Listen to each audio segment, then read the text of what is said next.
बेवफा हमेशा बेवफा होते, बेवफा हमेशा बेवफा होते और उनसे वफा की उम्मीद करने वाले अक्सर बेवकूफ होते। तो क्या करना चाहिए एक ऐसी सिचुएशन में जहां आपकी एक्स गर्लफ्रेंड आपको कांटेक्ट करे, यानी अचानक उसका फोन आ गया, उसके मैसेजेस आ गए। अब ऐसी सिचुएशन में एक लड़के के साथ दो चीजें एक साथ हो जाती है। एक तरफ तो आप खुश हो जाते हो, यार उसका फोन आ गया, यार उसका मैसेज आ गया, मतलब वो अभी भी मुझे याद करती है, वो अभी भी मुझे उतना ही चाहती है। और दूसरी तरफ आपके दिमाग में कुछ सेल्फ डाउट शुरू हो जाते, कहीं ये फिर से तो वही चाल नहीं चलेगी, कहीं ये फिर से चीट तो नहीं करेगी, आखिर इतने दिनों बाद उसे मेरी याद क्यों आई, अब मुझे रिप्लाई करना चाहिए या फिर नहीं, ये इस बार जेन्युइनली आई है या फिर बस टाइम पास कर रही है। बहुत सारे सवाल, बहुत सारा कंफ्यूजन और आपका दिमाग पूरा हिल जाता है। तो जब एक्स गर्लफ्रेंड वापस कांटेक्ट करे तो एक लड़के को क्या करना चाहिए, आज इसी बात को हम समझने की कोशिश करेंगे। ये वीडियो बहुत ही वैल्यूएबल और इफेक्टिव होने वाली, एंड तक जरूर देखना।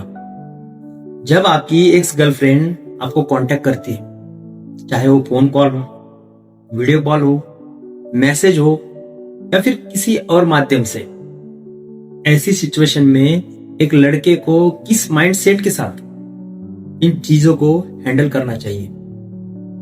सबसे पहला इसमें वाई है, वो आपको क्यों कांटेक्ट कर रही है। सबसे बड़ी बात, इतने महीनों बाद, इतने दिनों बाद, इतने सालों बाद अचानक आपको ही क्यों याद आई उसको इतने दिनों बाद। अब इससे कुछ कॉमन सेंस, कुछ कॉमन रीजन है, पहले उसको समझते। पहला रीजन ये हो सकता है कि शी इज लोनली, वो अब अकेली है, वो अकेली है। लोग आपको तब याद नहीं करते जब आपको उनकी जरूरत होती है, लोग आपको तब याद करते हैं जब उन्हें आपकी जरूरत होती है। जब कोई लड़की अकेली महसूस करती है, जब उसके पास उस बात सुनने वाला कोई नहीं होता, जब लाइफ में उसे अटेंशन मिलना बंद हो जाती है, तब उसे अचानक आप याद आ जाते हो। उस समय उसे फर्क नहीं पड़ता कि आपको कैसा लगेगा, आपको कैसा फील होगा, उसे बस अपने अकेलेपन की दवा चाहिए, उसे अपने अकेलेपन पर इलाज चाहिए। दूसरा रीजन क्या हो सकता है, उसे आपकी कुछ यादें आ रही है। जैसे मान लो आपके साथ कुछ मेमोरीज थी, उसे वो याद आ रही है, आपके साथ बिताया हुआ टाइम, बातें, हंसी, केयर, सपोर्ट, प्यार।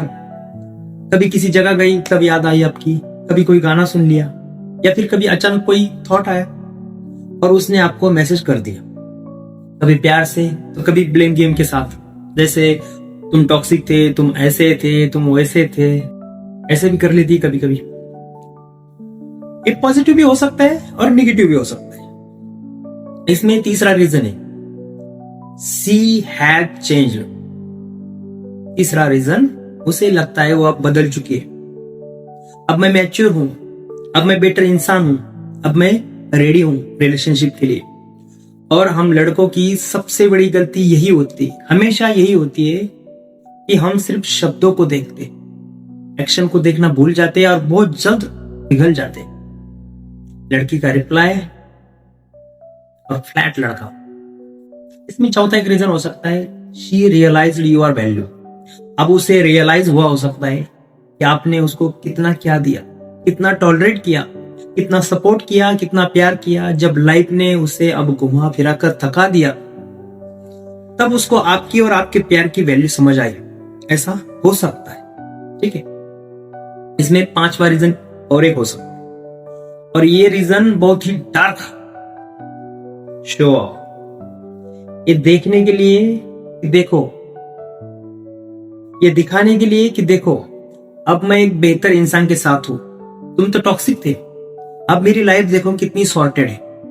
बस आपको मेंटली डिस्टर्ब करने के लिए भी वो आपसे कांटेक्ट कर सकती है, उसको दिखाने के लिए आपको कि देखो मैं अब खुश हूं, तुम्हारे बिना कितनी खुश हूं, कितनी मजे में।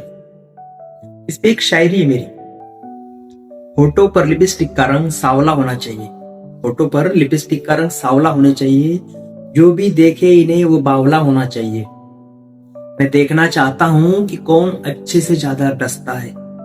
मैं देखना चाहता हूं कि कौन ज्यादा अच्छे से डसता है। इन लड़कियों का एक बार नागिन से मुकाबला होना चाहिए। Now be careful. अब बात करते हैं इन चीजों को कैसे हैंडल किया जाए। Set boundaries. तुरंत ज्यादा घुलना मिलना मत। हमेशा अवेलेबल मत रहो। थोड़ा डिस्टेंस बनाए रखो। थोड़ा पेशेंस रखो। थोड़ा भाव खाना भी जायज है मेरे भाई। लड़कियां इतना भाव खाती है, क्या थोड़ा भाव हम भी नहीं खा सकते? भाव खाना चाहिए। Observe actions. उसके बाद उसकी चिकनी चोपड़ी बातों में हमें बिल्कुल नहीं आना है। उसके एक्शंस पर ध्यान देना है, क्योंकि बदलाव बातों में नहीं बिहेवियर में दिखना चाहिए।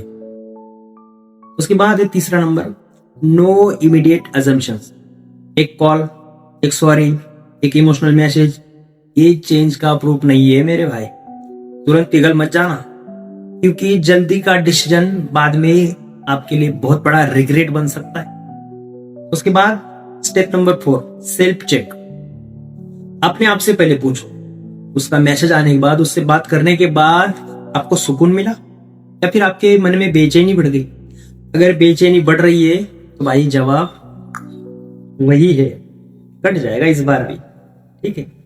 उसके बाद है step 5, remember the breakup reason. याद करो ब्रेकअप क्यों हुआ था।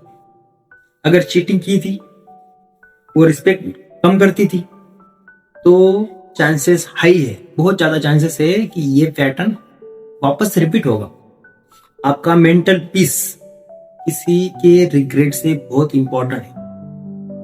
आपके मन की शांति किसी लड़की के इमोशन से बहुत ज्यादा कीमती है मेरे भाई। अब फाइनल डिसीजन अगर अच्छा नहीं लग रहा तो नो कहना सीखो। अगर सच में आगे बढ़ना चाहते हो तो क्लियर इंटेंट के साथ आगे बढ़ो। अगर हाफ डोर्स बंद रखोगे तो प्रॉब्लम्स को इनवाइट करते रहोगे। अगर बातचीत नहीं करनी तो सारे दरवाजे हमेशा के लिए बंद कर दो, ब्लॉक कर दो, डिलीट कर दो, द एंड। और अगर उसको इंटरटेन करना चाहते हो, करना चाह रहे हो, तो पूरी रिस्पॉन्सिबिलिटी के साथ करो और आने वाली मुसीबतों को झेलने के लिए भी तैयार रहो। अब इसमें और शायरी हो जाए। नंबर मिटा दिया फोन से और सभी तोहफे फेंक दिए, पर किसी को भूला कहां जाता है इतनी आसानी से। मैं यहां दूसरी लड़की से नजरें तक नहीं मिला पा रहा और वो अपना लहंगा मिला रही है किसी की शेरवानी से। अब आपकी बारी। आपके हिसाब से एक्स गर्लफ्रेंड को वापस अगर आना है और वो आती है तो ऐसी सिचुएशन में एक लड़के को क्या करना चाहिए? कमेंट में जरूर बताइए, ताकि हमारा कोई भाई हंसने से या फिर उसका कटने से बच जाए, ठीक है। और अगर आप एक मर्द हैं तो अपने चैनल को सब्सक्राइब जरूर कीजिए, क्योंकि यहाँ पर मर्द का दर्द छुपाया नहीं, दिखाया जाता है, सुनाया जाता है। जय हिंद। प्रिय चैनल सिर्फ मर्दों के लिए।